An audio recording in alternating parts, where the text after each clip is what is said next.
So now we take a look at follow through and overlapping action. They're two different things, but they come under one umbrella because they're so frequently used together. What they are is essentially you've got your main subject, which in this case would be the pendulum, and then you've got the follow through, or the secondary action, the overlapping action, which is the tail in this case. So what would happen is the pendulum, in this example, hits that, so it comes in, and the tail, drags behind it.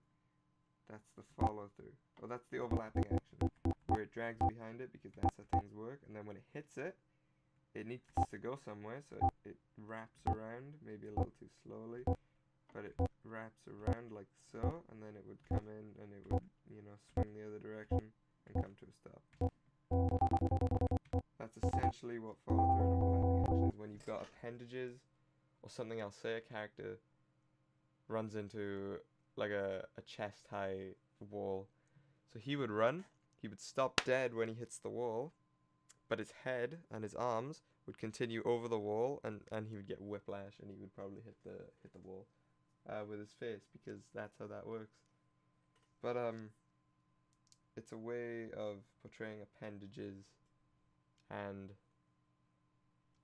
things that are moving at different times, and if one part of the body stops, it doesn't all stop at once. It's gonna keep following through, and until it comes to an eventual stop with the rest of the body. There's not much to say on it. It's just if one thing is if one thing's driving an action, say this is an elbow or shoulder, this is an elbow, and this is an arm.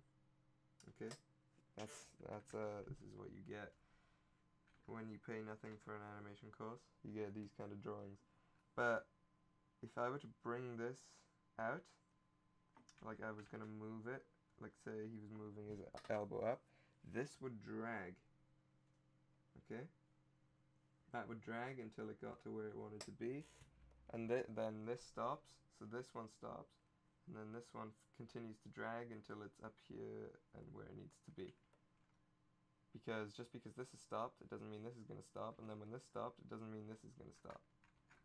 It's just a way of, again, appendages. It just keeps track of appendages and how things move when it's a way of following a hierarchy of movement.